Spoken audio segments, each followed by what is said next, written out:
कई बार ऐसा होता है कि हमारे अच्छे मंशा, अच्छे विचारों पर, अच्छे कर्मों पर लोग संदेह करते हैं, प्रश्न उठाते हैं, प्रमाण मांगते हैं, शुद्धता की परीक्षा लेने को कहते हैं, और तब निश्चित रूप से दुख होता है। हम सोचते हैं कि यही जीवन है। इतना अच्छा सोचकर भी, शुभ कर्म करके भी लोग हम पर ही संदेह करते हैं। दुख तो होता है, किंतु दुखी होने की आवश्यकता नहीं, क्यों नहीं है? यदि कोई आप पर संदेह करता है तो उन्हें करने दें। संसार में क्या होता है? संसार में सुवर्ण की शुद्धता को ही परखा जाता है, कोयले की कठोरता को नहीं। आप स्वर्ण हैं तो आपकी शुद्धता को परखा ही जाए, वो तो होना ही है। आप स्वयं को दुखी ना करें। आपका केवल एक कर्म है, सुवर्ण की भांति चमकते रहना। संसार को आपके सोच विचार कर्म का, आपकी शुद्धता का प्रमाण मिलता ही रहेगा। तो आइए और मेरे साथ प्रेम से कहिए राधे राधे। कई बार ऐसा होता है, यहां लोग हमारे सत्य को अस्वीकार करते हैं और लोगों की मिथ्या बातों को स्वीकार कर लेते हैं, वह भी बड़ी सरलता। तब हमें बड़ा दुख होता है, बड़ा क्रोध आता है लोगों की सोच पर। यह जानना अधिक महत्वपूर्ण है कि ऐसा होता है तो क्यों, क्या कारण क्या आप में कोई दोष है? कदापि नहीं। कारण यह है कि सत्य है। इस सत्य का मूल्य कहीं अधिक है, इतना अधिक है कि कई बार बड़े से बड़े धनी भी इसका मूल्य चुका नहीं सकता। वहीं बात की जाए मिथ्या की, इसका मूल्य बहुत छोटा है, बहुत सरलता से इसे मिथ्या मिल जाता है। आपका कर्म सत्य कहूं तो यह नहीं कि आप सोचते रहे कि लोग आपको क्यों नहीं समझ रहे हैं, आपके सत्य को क्यों नहीं समझ पाए।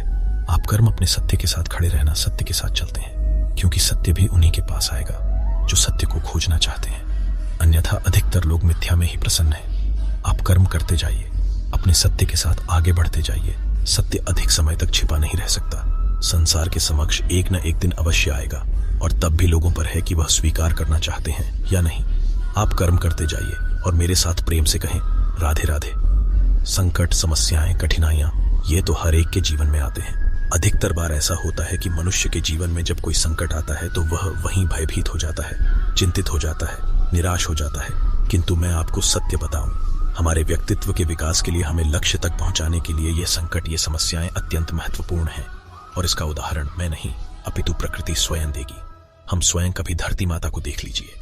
धरती माता सूर्य का ताप सहती है, साथ ही धरती पर जो जल है वह वाष्प बनकर ऊपर जाए और धरती पर पुनः एक बार वर्षा हो, नया जीवन दान दे। वहीं बात कीजिए पतझड़ की, तो वृक्ष को देख पतझड़ के इस ऋतु में सारे पत्ते झड़ जाते हैं। तत्पश्चात उस वृक्ष पर होता है नवनिर्माण, नए पत्ते आते हैं, वह वृक्ष पुनः खिल उठता है, लहलहा उठता है। ऐसे आपके जीवन में संकट, कठिनाइयां, समस्याएं ये तो आते ही रहते हैं। आपको इससे भयभीत नहीं होना, पीछे नहीं हटना, निराश नहीं होना है, अपितु डटकर साहस के साथ उसका सामना करना है। यह करना आप सीख जाएंगे तो आप स्वयं देखेंगे कि यही संकट, समस्या और यही कठिनाइयां आपको बल प्रदान करती है। जब हम जीवन में अपने लक्ष्य की ओर अग्रसर होते हैं तो कई सारे लोग हमें सलाह देते हैं कि आपको ये करना चाहिए, आपको वह करना चाहिए, आपको उस आदर्श व्यक्ति की भांति उस मार्ग पर चलना चाहिए। हमें अच्छा लगता है, हम उसका अनुसरण करने लगते हैं। लेकिन उस मार्ग पर 1 अथवा 10 लोग चलकर अपने लक्ष्य को प्राप्त कर चुके हैं। अब उन लोगों को उस मार्ग पर चलकर लक्ष्य की प्राप्ति हुई।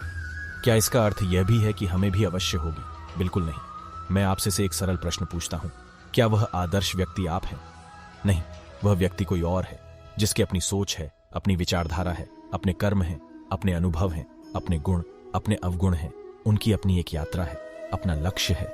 वह आपकी बात की जाए, यदि आपके विषय में सबसे अधिक कौन जानता है तो आपकी यात्रा, आपके लक्ष्य के विषय में, आपकी सोच, आपकी विचारधारा, आपके कर्म के विषय में, आपकी कामना के विषय में, आपके अनुभवों के विषय हैं। इन सब के विषय में सबसे अधिक यदि कोई जानता है तो वह है स्वयं। आप अपने जीवन में किस मार्ग को चुनना है और कैसे आगे बढ़ना है, यह स्वयं भी श्रेष्ठ होगा। यदि आपके के हाथ में, आप अपने जीवन का आकलन किए कीजिए, समझें और अपने लक्ष्य को जाकर प्राप्त कर लीजिए। कुछ इस प्रकार उदाहरण संसार के समक्ष प्रस्तुत कीजिए। भीड़ आपके मार्ग पर चलने के लिए आतुर होता है।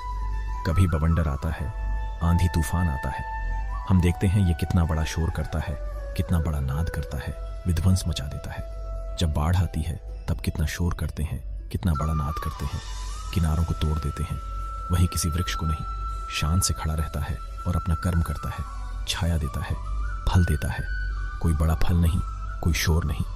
नदी की बात की जाए तो नदी जो बहती है, खेतों को सिंचती है, वनस्पतियों को प्राण देती है, हमें पीने के जल लिए देती है, इतना महान कार्य करती है। कोई बड़ा स्वयं में, कोई बड़ा नहीं। इस संसार में जो भी महान कार्य करते हैं, मौन होकर अपना कर्म करते जाते हैं, क्योंकि उन्हें पता है महत्व शोर का नहीं है, कर्म का।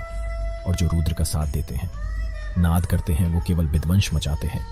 अब आप मौन रहकर काम करते करते महान बनना चाहते हैं, या रुद्र का साथ देकर केवल विध्वंस मचाते हैं? निर्णय आपका है। आइए और मेरे साथ प्रेम से कहिए, राधे राधे। आम जीवन में क्या बनेंगे, ये आपके परिश्रम, आपके निरंतर प्रयास और आपकी चुनी हुई निष्ठा पर ही निर्भर नहीं करती। यह निर्भर करता है आपकी संगति पर भी, संगति जो अत्यंत महत्वपूर्ण होती है। प्रकृति भी हमें यही सिखाती है। एक उदाहरण दो, यदि मैं आपको बताऊं तो किसी हवा के झोंके को देखिए। एक हवा का झोंका जब किसी पुष्प को स्पर्श कर जाता है तो वह भी सुगंधित हो जाता है। यही हवा का झोंका जब किसी नाले के ऊपर से रहता है तो वह भी अशुद्ध हो जाता है। वो संगति ही है जो मनुष्य को कहां से कहां पहुंचा सकती है, आपको पता भी नहीं चलेगा। इस संगति का प्रभाव यह है जहां चने के साथ घुन भी पीस जाता है। यह संगीत का प्रभाव ही है। एक साधारण सा पत्थर स्वर्ण के साथ मिल जाता है और वह भी रत्न बन जाता है। तो संगति का विशेष ध्यान रखें। अब किससे मिलते हैं, क्या बात करते हैं, क्या सीखते हैं, उनका आपकी ऊर्जा पर क्या प्रभाव पड़ता है, आप देखिए और मेरे साथ प्रेम से कहिएगा, राधे राधे।